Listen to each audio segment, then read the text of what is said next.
Alors depuis plusieurs mois déjà, on observe beaucoup de volatilité dans les opinions. Si je prends l'exemple de la croissance économique, les prévisions ont été très changeantes.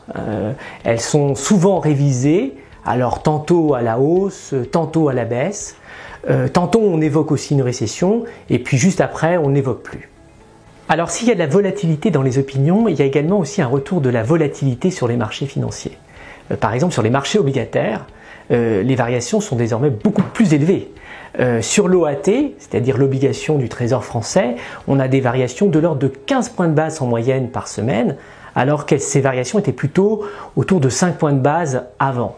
Alors sur les marchés actions, on observe aussi une très forte distorsion des performances. Il n'est pas rare d'observer un écart de performance entre la plus forte et la plus faible performance sectorielle de l'ordre de 15% par mois. Et ce retour de la volatilité sur les marchés, au fond, il est assez normal et il est durable.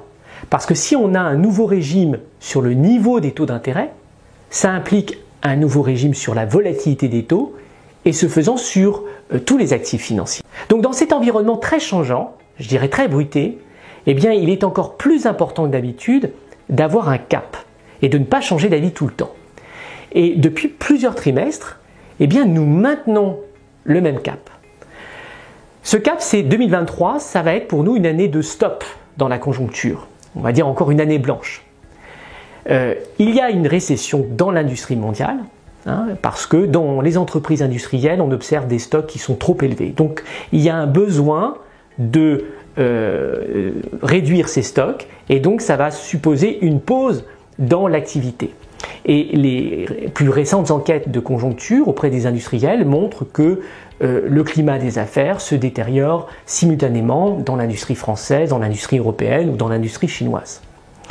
Mais la conjoncture restera favorable dans les services. Il y a même une sorte de grand écart entre le climat des affaires dans les services et dans l'industrie.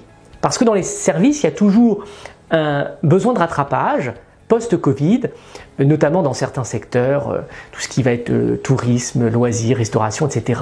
Donc au fond, la conjoncture va encore se détériorer. Et il ne faut pas être complaisant. Mais il ne faut pas non plus sombrer dans un excès de pessimisme. D'abord, l'ajustement cyclique qu'on observe, je dirais, il est normal. C'est une pause dans l'activité liée à un surstockage. Donc si récession il y a, elle est seulement légère. Je dirais par opposition à une récession plus dure. Mais surtout, cette contraction de l'activité, elle va être totalement atypique. Parce qu'il y a contraction d'activité avec un emploi qui résiste. Et les enquêtes de conjoncture montrent d'ailleurs que les entreprises sont toujours confrontées à d'énormes difficultés de recrutement dans un contexte de réindustrialisation. Donc, elles ne vont pas réduire les effectifs de façon à être prêtes au moment du rattrapage.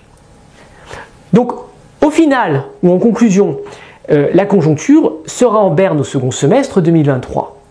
Mais il convient de rapidement se projeter au-delà et d'envisager une sortie par le haut. Parce que la prochaine décennie, on l'a dit souvent, sera marquée par un boom de l'investissement nécessaire si on veut faire face aux défis de la souveraineté stratégique et aux défis de la transition environnementale.